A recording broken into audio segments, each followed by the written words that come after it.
everyone, welcome to the online session of accounting and taxation class.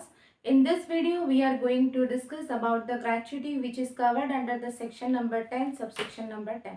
Gratuity एक retirement benefit है। ये retirement benefit employer अपने employee को provide करता है for the rendering of their services.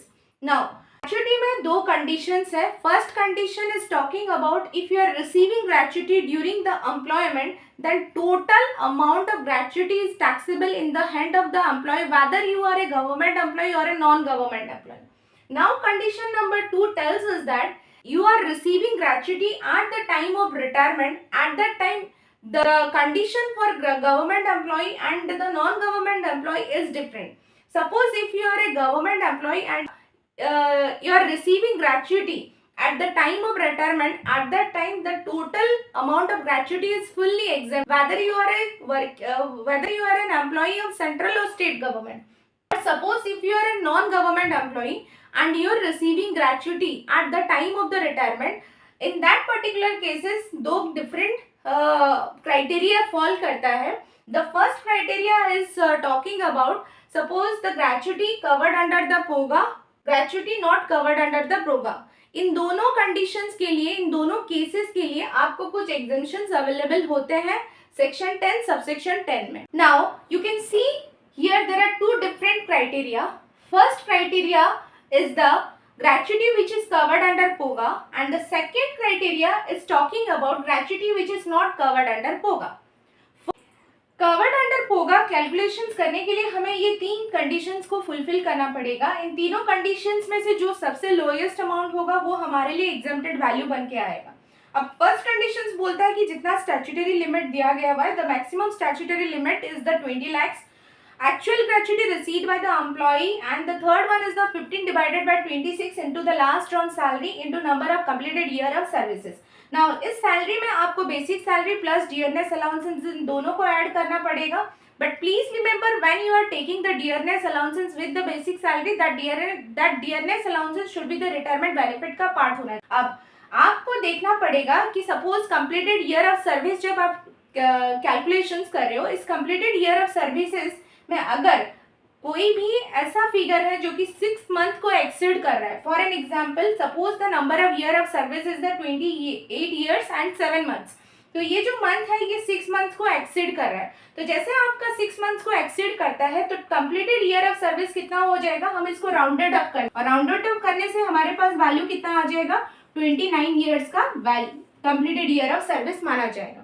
Clear है बात।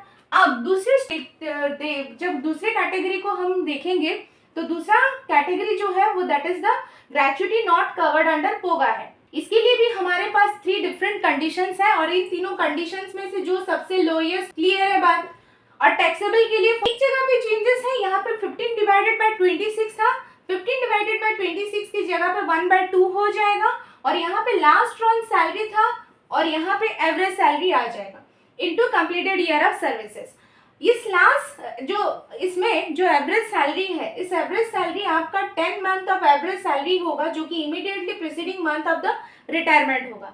फॉर एन एग्जांपल सपोज आप रिटायरमेंट कर रहे हो, फॉर एन एग्जांपल मान लेते हैं आपका रिटायरमेंट का डेट है, रिटायरमेंट का मंथ है दिसंबर। क्लियर है बात।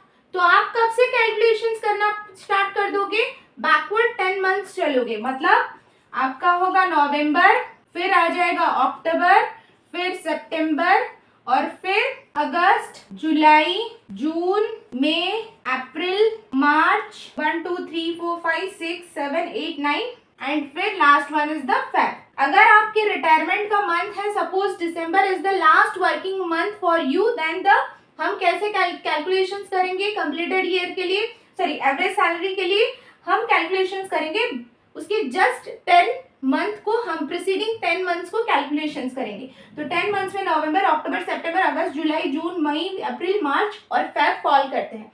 तो अब इस हिसाब से हमें कैलकुलेशंस करना पड़ेगा।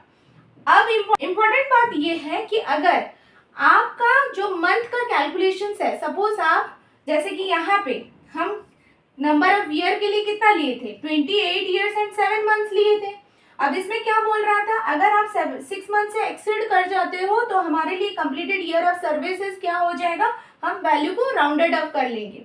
बट इसमें बोलता है कि जो 6 मंथ से एक्सीड करे या फिर लेस देन 6 ईयर है, सॉरी 6 मंथ्स है, हम उसको क्या करेंगे, कंप्लीटली इग्नोर करेंगे। तो अगर यही वाला 28 ईयर 7 मंथ है तो हम इसमें जब नॉट कवर्ड अंडर पोगा में कैलकुलेशंस कर रहे हैं तो हमारा क्या होना चाहिए, मतलब कंप्लीटेड ईयर ऑफ सर्विस इस पर्टिकुलर केस के लिए 28 ही ईयर होता, क्योंकि हम इस 6 मंथ्स को। और एक चीज, जब आप not covered under POGA calculations कर रहे हो तो इस नॉट कवर्ड अंडर पोगा में आप जब सैलरी का कैलकुलेशंस करोगे इस एवरेज सैलरी में, तो ध्यान में रखना बेसिक सैलरी को इंक्लूड करना है, फिर commission. In the next video we will discuss about the practical number on gratuity. Thank you so much for watching this video. Please like and subscribe my channel.